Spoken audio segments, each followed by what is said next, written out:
So we are now reading from the Gospel of Sri Ramakrishna. Sri Ramakrishna is talking with the devotees at Dakshineshwar on Thursday, December 14th, 1882. This is our online class number 39 on this holy book. We ended our discussion on 10th March while dealing with the aspect of Sri Ramakrishna's life, that is the teacher of the teachers. I will have to read a portion of that same text that I read last time, but could not start the discussion on the important topic that is dealt with here. So, I read this portion. Sri Ramakrishna. The Jiva or individual being is nothing but the embodiment of Satchidananda, the Self. But since Maya or ego has created various Upadhis, we have forgotten our real self. Each Upadhi changes man's nature. If he wears a fine black bordered cloth, he will at once hum some love songs, will play cards, and so on and so forth. Money is also a great Upadhi. The possession of money makes such a difference in a person. He is no longer the same person. A Brahmin used to frequent the temple garden. Outwardly he was very modest.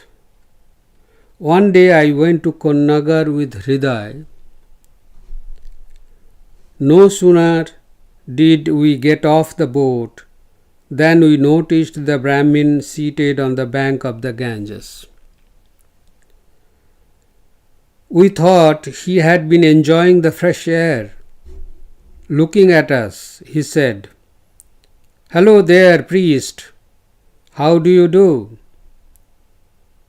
I marked his tone and said to Hriday, "The man must have got some money. That's why he talks that way." Hriday laughed. A frog had a rupee which he kept in his hole. One day an elephant was going over the hole, and the frog, coming out in a fit of anger, raised his foot as if to kick the elephant, and said, "How dare you walk over my head?" Such is the pride that money begets.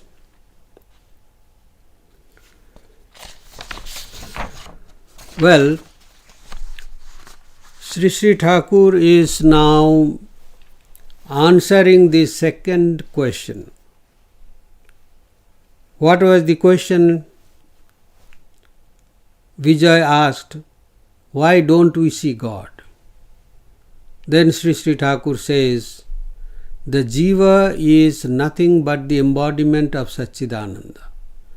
But since Maya or ego has created various Upadhis, he has forgotten his real self.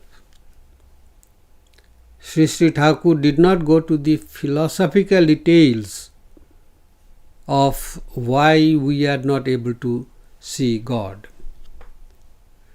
He takes up the most practical side of the question, because that helps those who want to know what to do about a problem.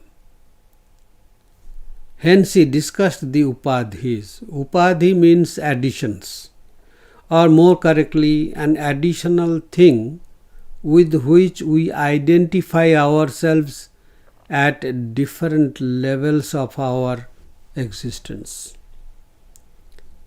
Let us analyze the concept of the Upadhis for our own benefit. Vedanta has discovered that we have three layers or bodies covering our being. The physical body, Sthula Sarira; interior to that, the mental sheath or subtle body, Sukshma Sarira; and the innermost, the causal body, Karana Sarira. These bodies are our Upadhis. When we identify ourselves with the physical body, we judge our values according to the wants of the physical body.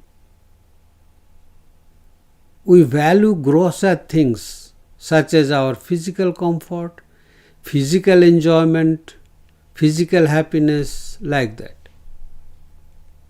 And that is our standard, total standard.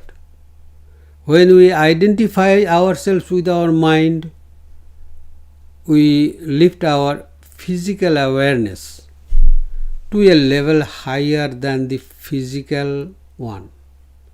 And then we value literary discussions, ideas, ideals, etc.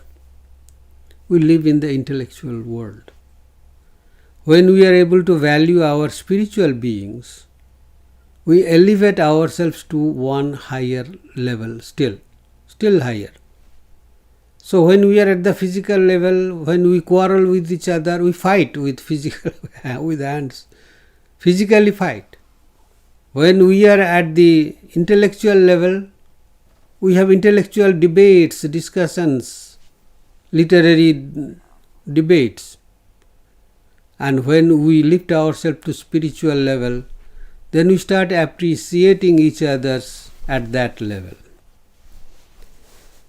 So these are the Upadhis which reveal actually how much self-respect we have. Our Upadhis are the additions to our real self, which we identify ourselves with, are like a dress that display our inner culture, whether it is crude or maybe subtle.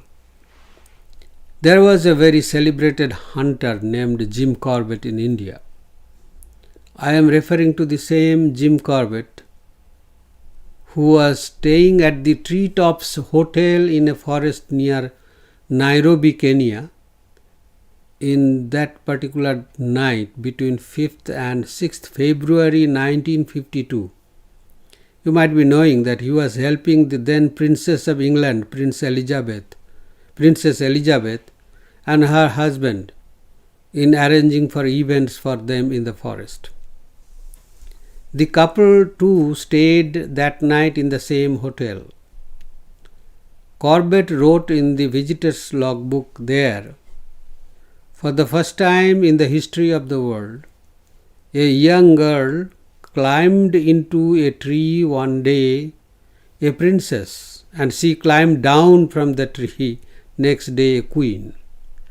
And it was here on 6th February that the princess became queen after her father, George VI, passed away in his sleep. Anyway, after studying the animals in the forest at Nainital in the foothills of the Himalayas, almost all his life, because he was born and brought up there in the forest atmosphere, Corbett once commented, "No animal can be called mean because that is exclusively a human trait. See, the extent of understanding, and that can be unfortunately a trait of ours if we have identified ourselves with wrong Upadhis. With amazing precision, The Taittiriya Upanishad extensively narrates such a phenomenon and says that there is a gradation of our awareness, our understanding of who we are, and that is wrongly associated with who we are not. For example, the second chapter of the third part of the same Upanishad, Taittiriya Upanishad, in that we read that Bhrigu, a student, approached his father and guru Varuna. Then he asked for instructions about Brahman, how to know Brahman. Throughout the story, Varuna stressed one point in clear terms, that food, vital force, eye, ear, mind and speech are not Brahman, but are aids to the knowledge of Brahman. The teacher defined what Brahman is, saying, crave to know well that from which all these beings take birth, that by which they move, and that into which they all finally merge. That is Brahman. Maybe it was for the first time in his life that Bhrigu heard this clear-cut definition of Brahman. The teacher asked him to practice concentration and contemplate on this definition. The later narration of how the disciples' understanding grew deeper and deeper step by step, that is an astounding process for the psychologists to research on. At each progressive step, the disciple's own mind advanced, provided counter arguments, supported by his practical experiences, suggesting that there is an existence of something beyond the food, beyond the vital forces, etc. In the earlier part of this Upanishad, one finds more of such counter-arguments arising in the disciple's mind. These are arguments, when you read, you will see, that come into our own minds. When someone says something which we don't know, we try to form some arguments against that. Here also the knowledge of Brahman is so subtle and so unknown to this disciple. So he was trying to argue that highest reality with the lowest type of references. The initial arguments present the makeup of a child's mind in that Upanishad itself, or the conviction of a committed materialist. Swami Vivekananda called them the babies of the world. For instance, the question was asked, who am I? And then the answer is given, I am food. I am food means annam brahmeti vyajanat. I am, Brahman is annam, food. So Brahman is everywhere, so Brahman is food also. So, but this Brahman is I. So who am I? I am an apple. And what is the reason behind that? Because food fulfills almost all our needs. Without food, no one can survive, and so on. These are the arguments given in that Upanishad. This is certainly a wrong self-identification, since the value of the I is equated with an apple. That is why once Sri Thakur rebuked a great literary figure of his time because of that person's poor understanding of what the life is all about. Thakur asked him, what is the purpose of human life? He replied, eating, drinking and materially enjoying life in all possible ways. That is a very, very primitive assessment of the purpose of human life. Hence Sri Thakur scolded him, saying, you are a very small-minded person. According to Vedanta, a thorough analysis shows that these three layers, the physical, subtle and causal, these are the layers, are ultimately not real. None of them is real. Yet we have to achieve our goal in and through these levels, because as Vedanta says, the Upanishads say, these are sure and structured aids to achieving the ultimate goal.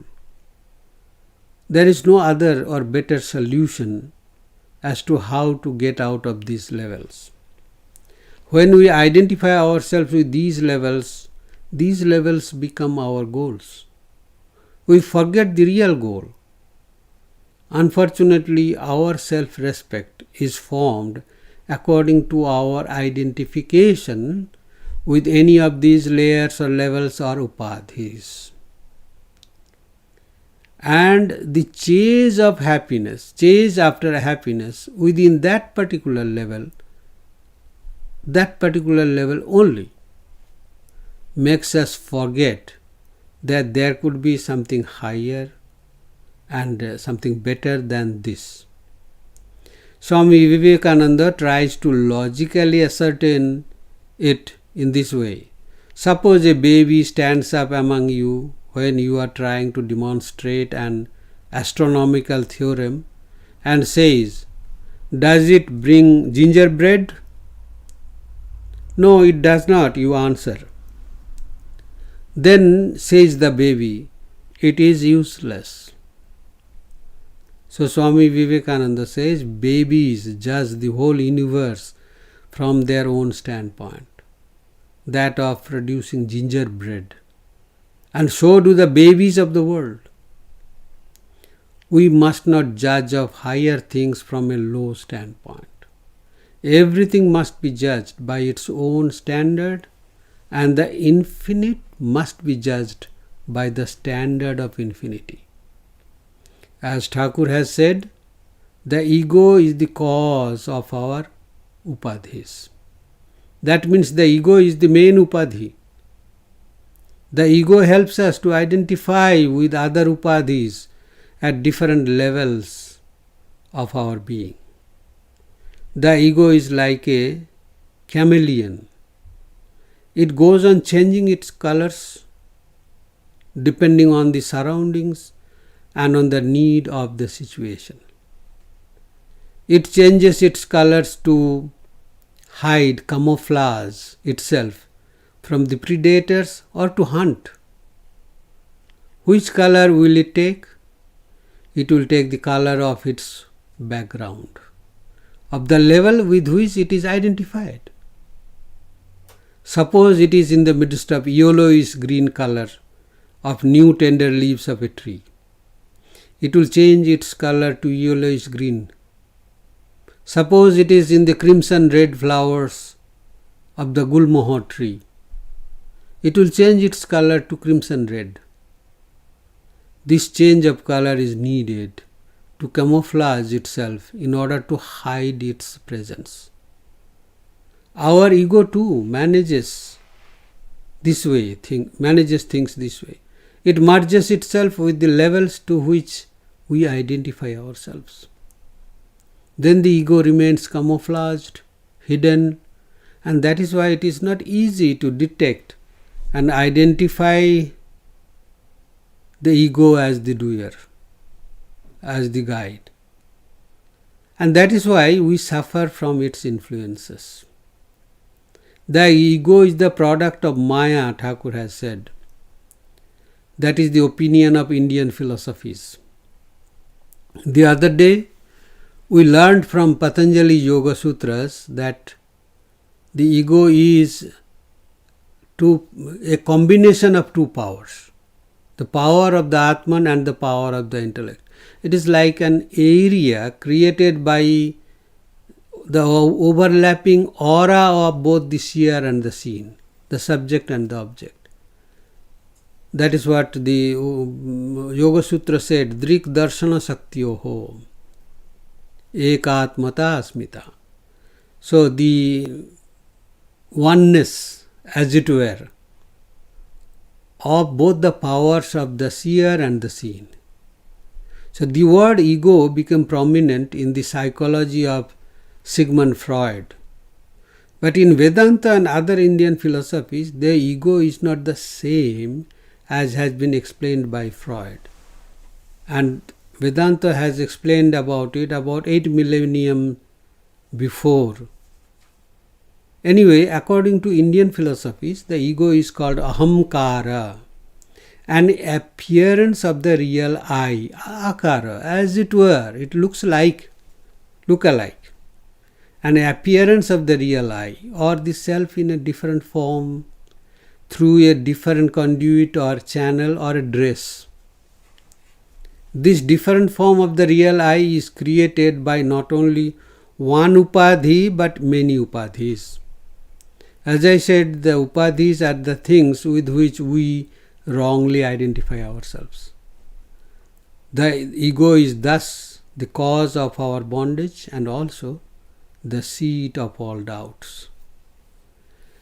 The Vedanta Sara, one of the primary treatises or handbooks of non-dual Vedanta, uses the illustration of an upadhi this way.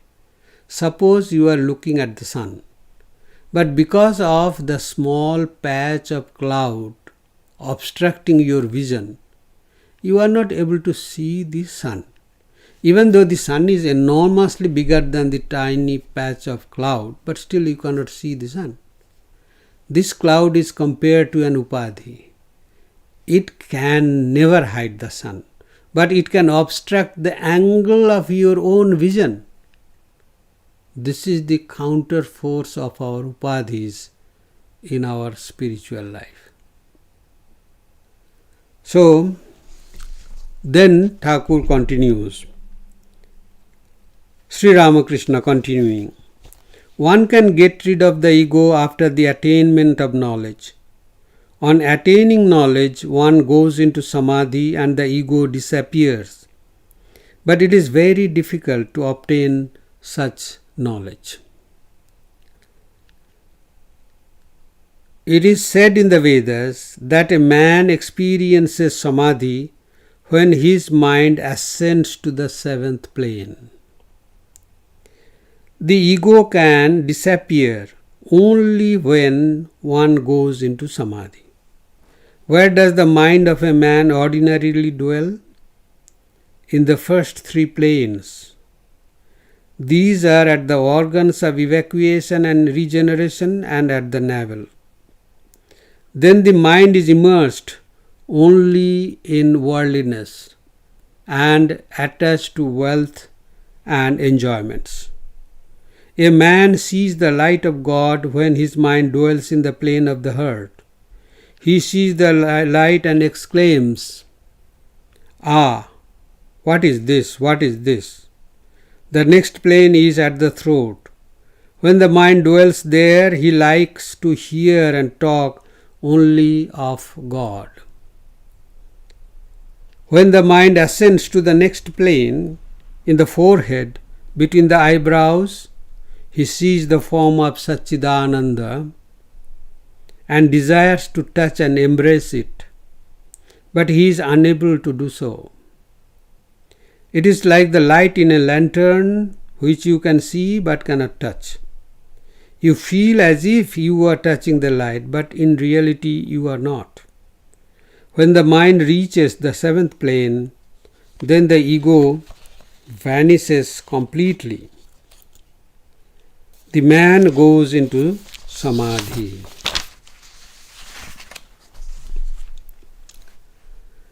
Thakur has said that the ego is destroyed when one attains knowledge.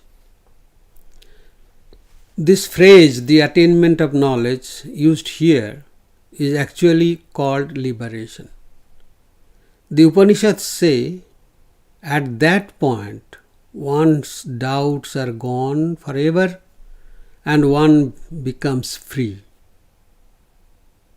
So, all the doubts, Chidyante Sarva Sangsaya, all the doubts are gone at that moment, not before that. This is what is called knowledge. Then Thakur continued with his discussion on the process of liberation. This process runs through different planes of gradually increasing the understanding of ours. This is more or less similar to the planes of spiritual growth explained by different philosophies. But here we have an authoritative and authentic description of the experiences in different planes of our spiritual growth. Description is there. Thakur says, it is said in the Vedas that a man experiences samadhi when his mind ascends to the seventh plane. What are these seventh planes? What are the experiences in the seven planes? In the first three lower planes called the worldly planes, and then the following four planes. What are the experiences? Let us carefully listen to Thakur's revealing description. What are the first three planes? These are the planes which tie us down to this world. They are called worldly planes. The mind of a man, Thakur says, the mind of a man ordinarily and most of the time dwells in the first three planes. These are at the organs, means this is a kind of location, imaginary location he is mentioning. These are at the organs of evacuation, regeneration, and at the navel. Then the mind is immersed only in worldliness, attached to wealth and enjoyments. We are immersed in worldliness if we cannot lift our mind above the level of the navel. And that is the location, that is the place or point that lies between our physical stomach and the large intestine. These physical locations are nothing but points of expressing or disclosing our tastes at the three levels of our mind. In most of our social gatherings, we either talk about the experiences in these three levels of our mind or discuss people to criticize them. But there are higher planes of our experiences. In the next plane, the heart, which corresponds to the middle of our physical chest, our experience will be different, better. So Sri Sri Thakur talks about the fourth plane. He says, a man sees the light of God when his mind dwells in the plane of the heart. He sees the light and exclaims, "Ah, what is this? What is this?" It is said in the scriptures that this is the place which is the best location for installing God. Hence, we should be careful that we keep this heart clean and holy. Sometimes we say, I like to think the heart as a temple of God. Well, this may sound very good, but then we have a big responsibility. We have to maintain the holiness of that temple. Our heart should be free from all the impurities. Once one of the devotees complained to Swami Pramathananda ji, the earlier head of the Vedanta Center in Toronto, Canada. She said, "Maharaj, my mind is sad." Revered Maharaj at once retorted, "What do you say? Then how will you install Thakur there? With all the impurities in the forms of jealousy, hatred, anger, and so on in our mind, how do we aspire to install God there?" That is the question. And this is the first place where we can have the light or glimpse of God. Not only that, this is the level or plane of our mind which is able to be aware of God in all the works and duties. If you attach your heart to all the works and duties, then you will see that you are aware of holiness, purity, godliness. This is the meaning of the phrase, the light of God. Then Thakur speaks about the next plane, that is the fifth plane of awareness. Thakur says the next plane is the throat. When the mind dwells there, a person likes to hear and talk only of God. We know that our nose, eyes, ears and throat are interconnected, they are linked. Hence the plane corresponding to the throat is a level of the mind at which we are eager to hear about God and the teachings of the scriptures.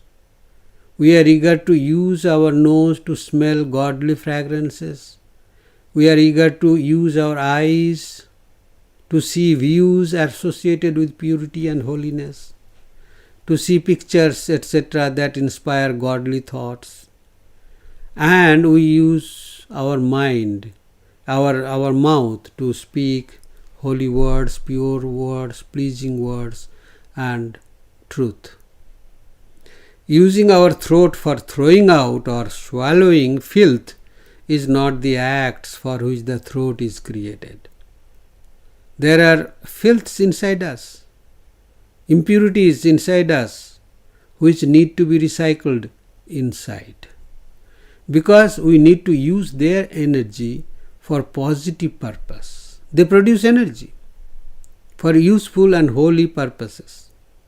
Hence the scriptures advise us to use the body and every part of it meaningfully, keeping them oriented towards the holy goal.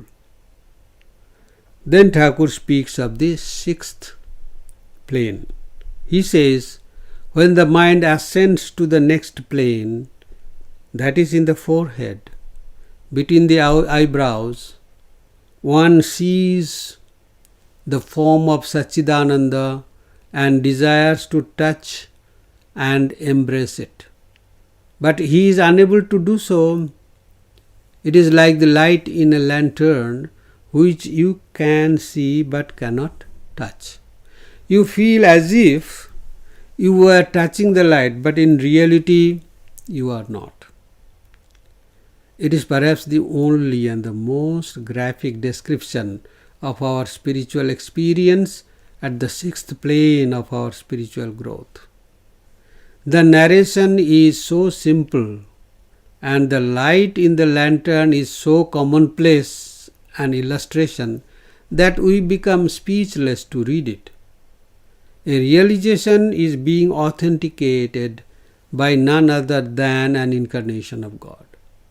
Hence it seems so easy to grasp for any one of us, even though we are not spiritually advanced souls. The experiences of advanced spiritual seekers are strikingly similar to the narration given by Sri Thakur here.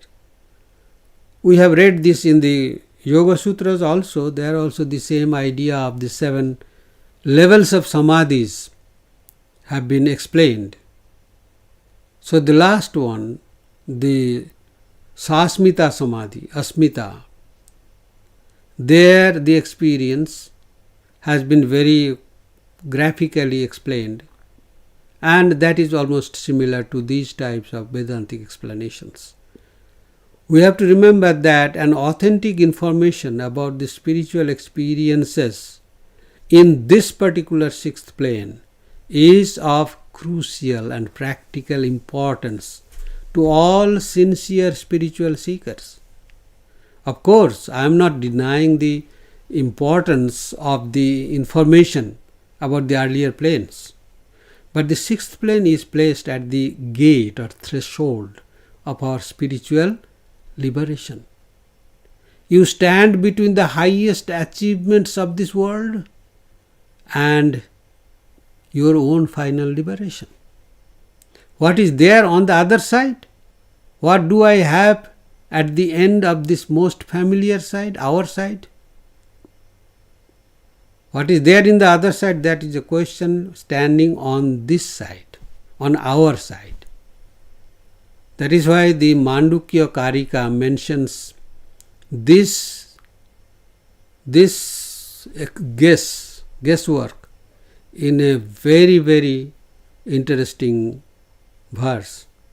It says that yogino vibhyati yasmat abhaye bhayadarshinaha. Even the yogis are scared to face the realities of the other side. There is a funny story about one of the monks. A young man wanted to have some spiritual experience.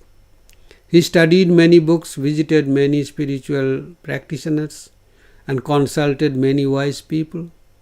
Someone informed him, "It seems a senior monk is visiting our town on such and such date.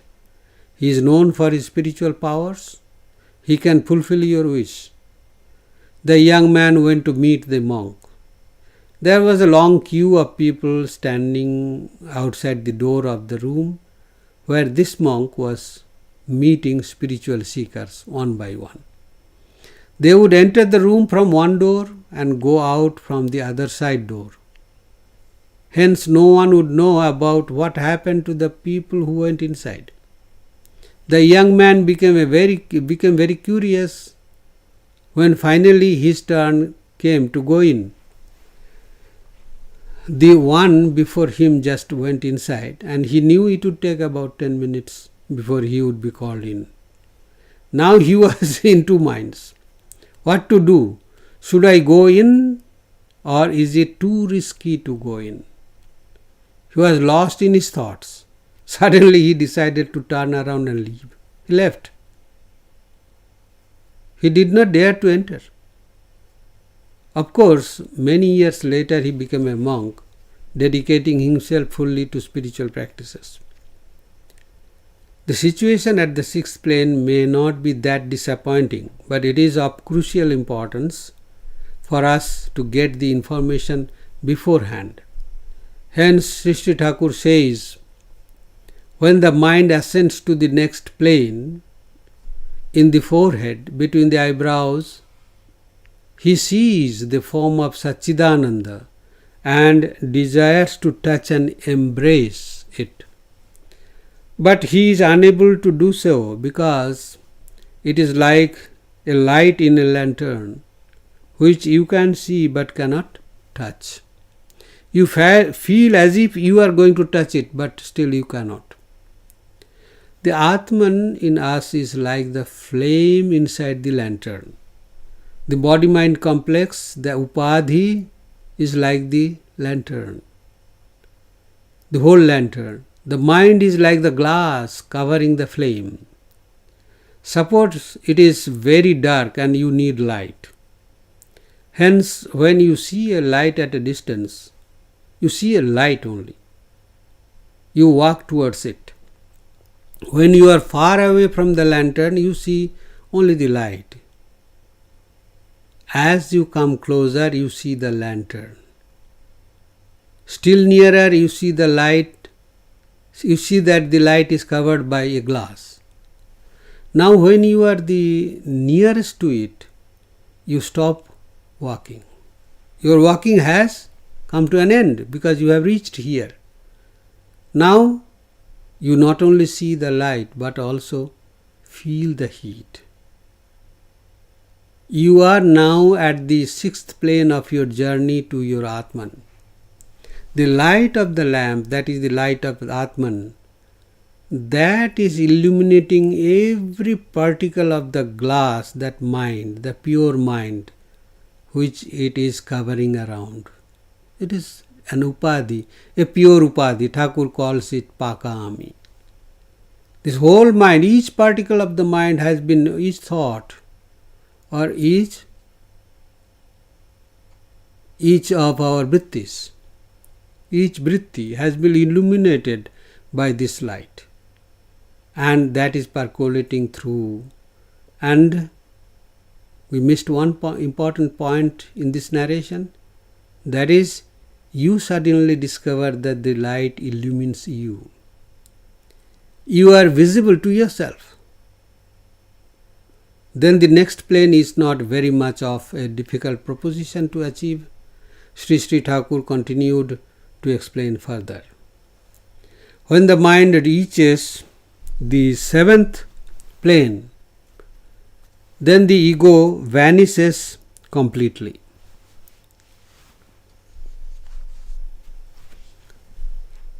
And the man goes into samadhi. What is it like to be in that experience? Without, means we have gone there without our eternal companion. And that is the ego, that is the greatest of the upadhis. And it has no permission to go there. It is no more there together with us. So what would be our experience there? Very hard to explain. Thakur did say that it is difficult to describe. Let us read a bit further.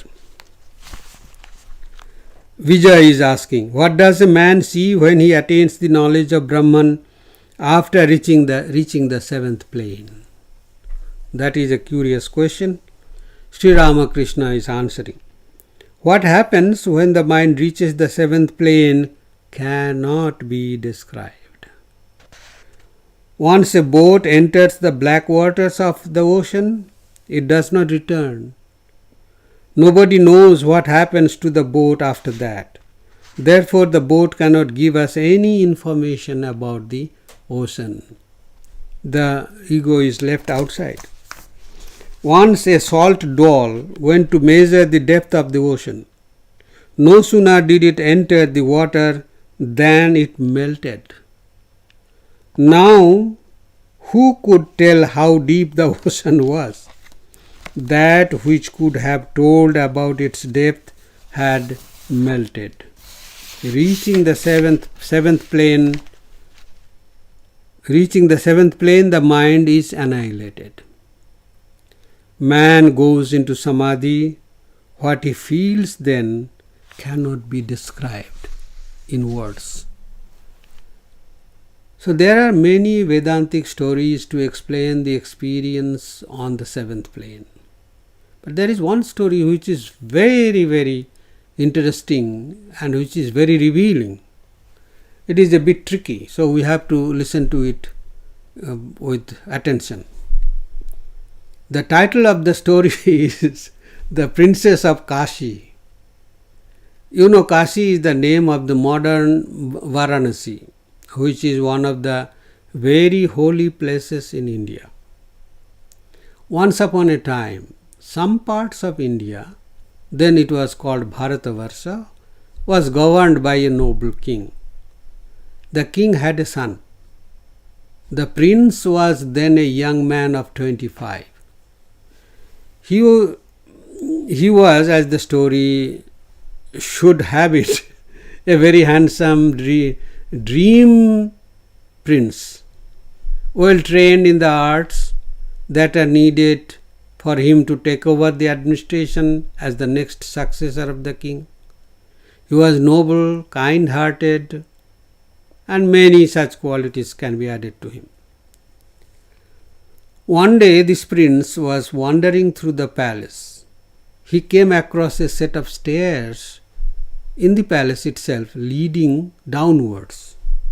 In his life for the last 25 years, he never saw the staircase before. Anyway, he wanted to go down and explore what was there below. It was a store of old things that are of no use now. The prince went through the collections and saw an old painting of a beautiful little girl dressed up in royal robe. Below the painting it was written, "The Princess of Kashi." It was dated. The prince, who was already charmed by the beauty of the painting, calculated the date and found that the princess's age was around 22 years, some 3 years younger than he. The princess was so pretty that the prince fell in love with her. He decided to marry her and no one else. From that day on, like any young man, the prince became dreamy, absent-minded, and lost focus on his duties. because he was preoccupied most of the time with the thought of that princess of Kashi. People around, including his father, the king, and the queen, observed this drastic change in the mood of the young prince. The responsibility was given to the wisest of the ministers to find out the cause of the prince's trouble.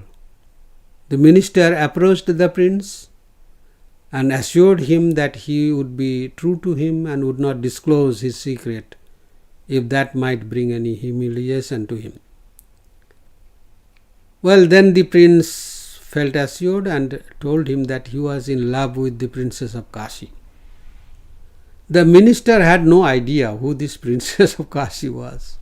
Of course, he knew that there did exist a kingdom called Kashi, but he did not know that that king had a daughter, and they had a picture or painting of that princess here. So, but the minister said, that's great news, my dear prince. But how do you know about her? Where is she? The prince said, I saw her painting in the underground store. The date showed that she is about 22 years now. I want to marry her. Then both of them went down to the cellar and the prince showed the painting to the minister. The minister saw the painting and immediately he recognized it. He became absent-minded for a while, thought for some time. Then he said, my dear prince, I have to tell you something. Even though I do not want to dishearten you, I need to tell you the truth. You can't marry this princess of Kashi. Startled by this answer, the prince inquired immediately, but why? Is she already married? Is she dead? The minister took a deep breath and continued, listen, my dear. I must narrate the story to you and leave it to be judged by yourself. Leave it to you. Long, long ago, your father and mother asked us to arrange for a drama to be staged in the palace. It was called The Princess of Kashi. We could not find any suitable girl to play in the short role of the child princess of Kashi. At last, your mother, Her Highness the Queen, proposed that you, my dear prince, who were about 3 years at that time, could be dressed up as the princess and play that role. We did that. You looked so pretty, beautiful and adorable, so that after the play was over, the queen ordered that a painting of you in the dress of the princess should be made. And my dear, this is the same painting. Hence I am sorry you cannot marry her, because you are the princess of Kashi. You are that sweetest beauty, dear. You don't need to look for her in Kashi. You are that here and now. Tattvam asi, you are that. If you love the beauty, you are that. If you love the princess, you are that. You love yourself. You appreciate your beauty. And you cannot marry yourself. So let us listen to Sri Thakur, who is trying his best to narrate the experience of the seventh plane through various examples and illustrations. It is amazing to note how much he is trying to describe the indescribable experience. That is the largeness of the heart of Sri Ramakrishna.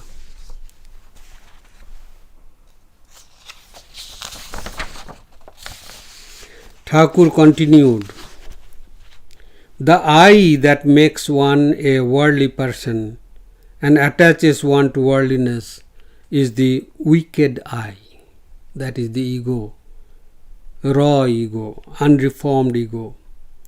The intervention of this ego creates the difference between the jiva, the individual, and the Atman.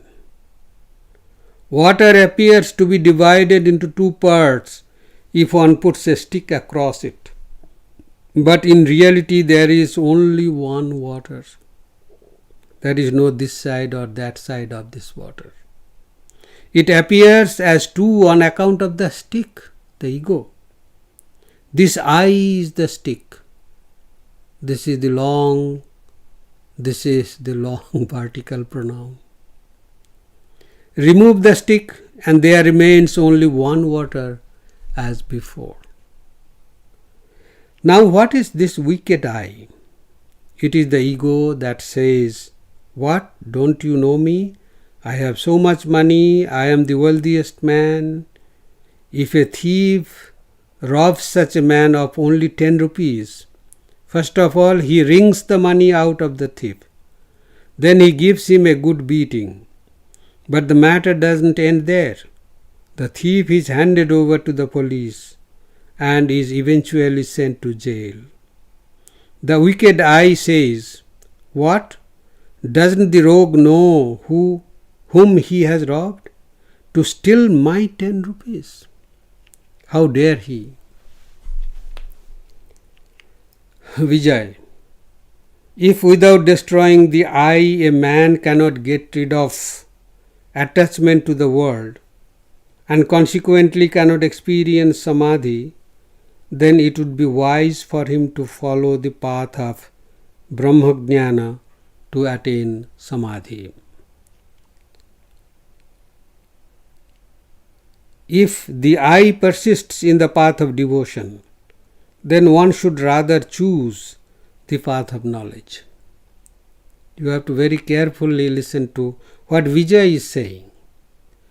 Vijay has been listening to Sri Ramakrishna and has been listening to this pure non-dualistic idea.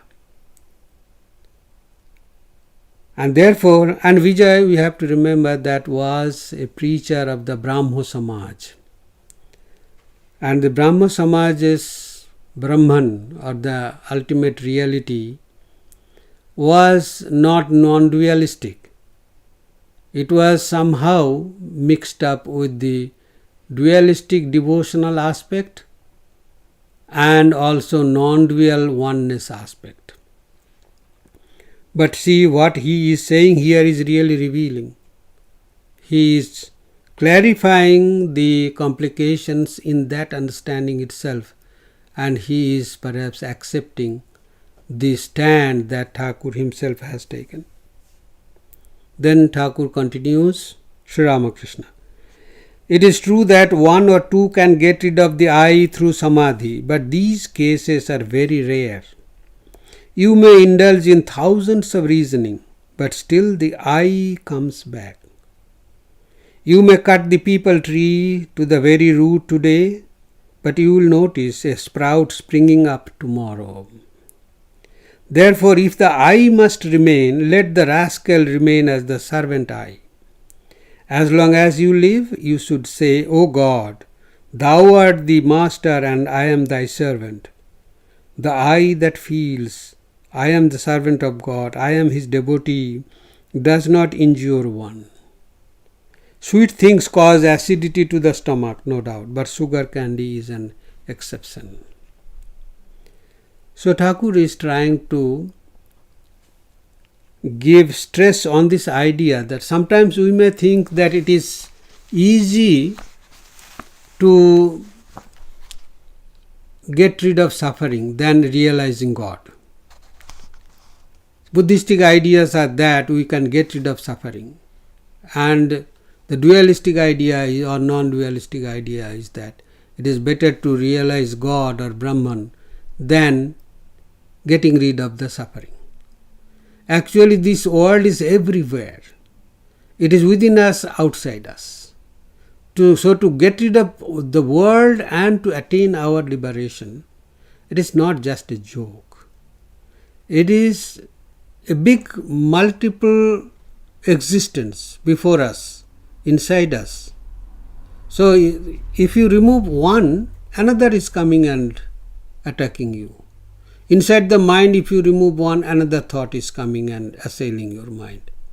Outside, one sense object is attracting us. If you get rid of that, turn your gaze from that and look at other side, there are so many again.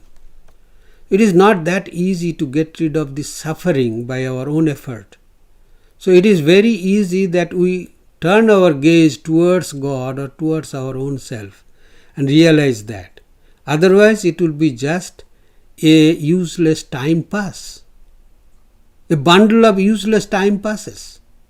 Just to get rid of the suffering of the world and then to attain what? To attain nothing.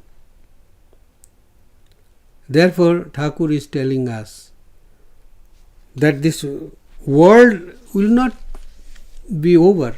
If we try to fight with the world, we will exhaust ourselves and that won't bring any fruit. Because we are trying to fight with all the lifeless things. And we are getting attached to the world in an indirect way.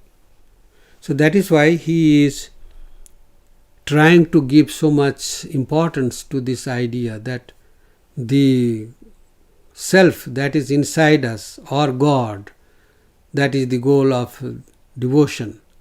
These positive aspects should be there before us. Then it will become easy for us to make headway towards our spiritual goal. Otherwise, it would be just a bundle of useless, fruitless time pass.